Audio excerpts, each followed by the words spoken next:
नमस्ते, वेलकम। स्वागत है आप सभी लोगों का आपके प्यारे चैनल लक्ष्य विजय में। और मैं राजेश सर 9 अगस्त की सुबह में आप सभी लोगों का स्वागत करता हूं।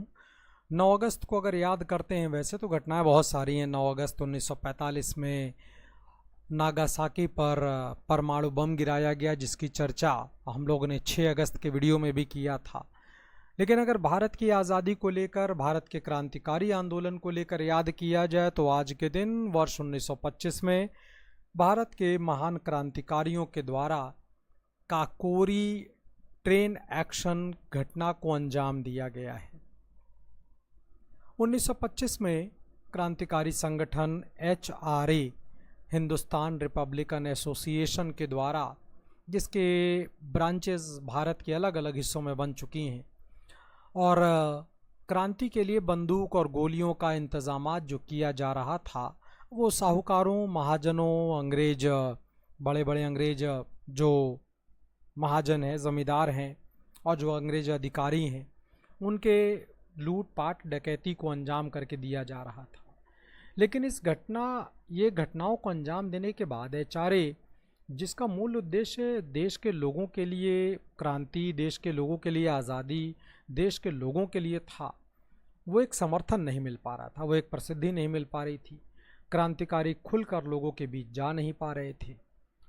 क्या किया जाए? ऐसी परिस्थिति में इस संगठन, जिसका नाम HRA है, जिसको स्थापित करने में कुछ बड़े नाम की अगर बात करता हूँ, सचिन नाथ सान्याल, भगवती चरण वोहरा, चंद्रशेखर आज़ाद, राम प्रसाद बिस्मिल, शफाक उल्लाह खां, कन्हई लाल, पन्ना लाल, ऐसे बहुत सारे नाम, रोशन सिंह, राजेंद्र लाहड़ी, ऐसे बहुत सारे नाम।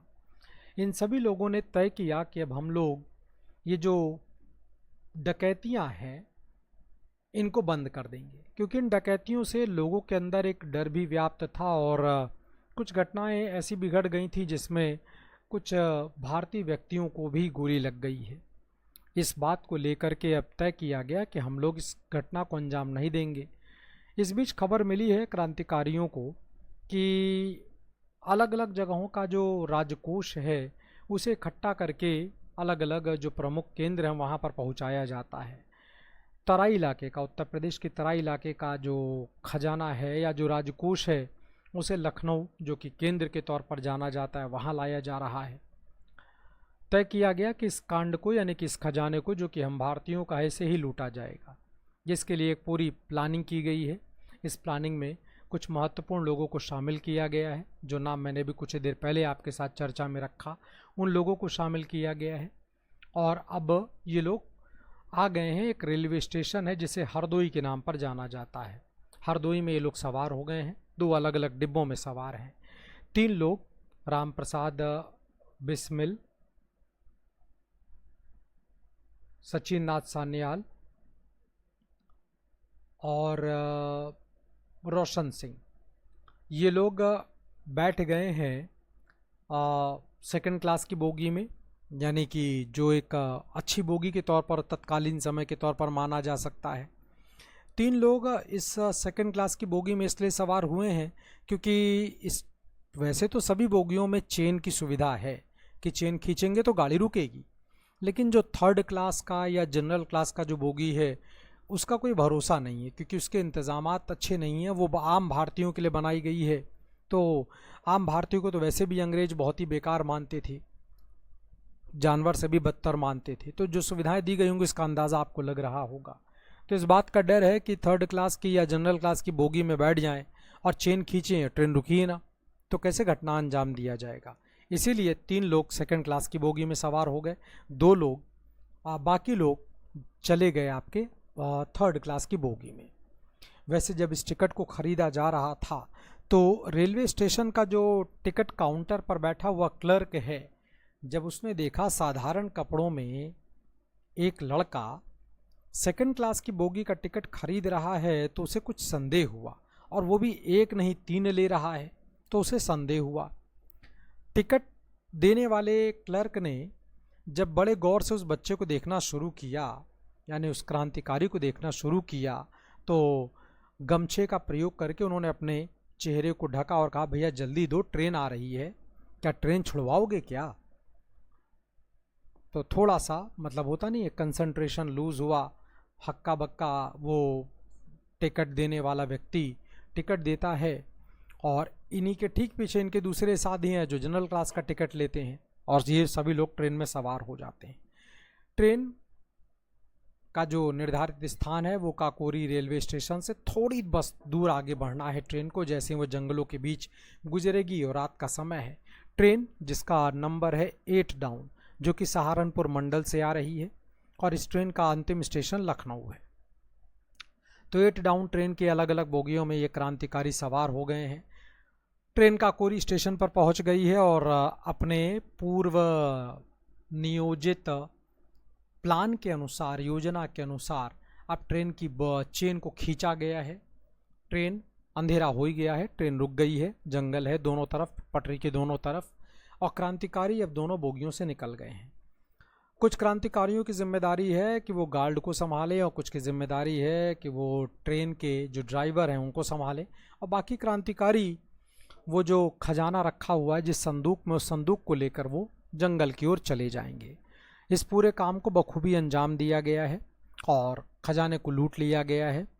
मजबूत ताले में बंद संदूक को हथौड़ी और डंडे से, पत्थर से तोड़ा गया और जो उसमें पैसा था, उस ज़माने में पैसा कुछ 8,000 रुपये, 8,000 और कुछ और भी रुपए थे, मतलब 8,000 समथिंग अमाउंट था, जिसे अलग अलग, चूँकि संदूक भारी था और उसको लेकर भाग पाना मुश्किल हो रहा था, अलग अलग दिशाओं में जा पाना मुश्किल था, इसलिए अलग अलग थैलियों में उसे भर लिया गया और अलग अलग दिशाओं में सब लोग चल पड़े।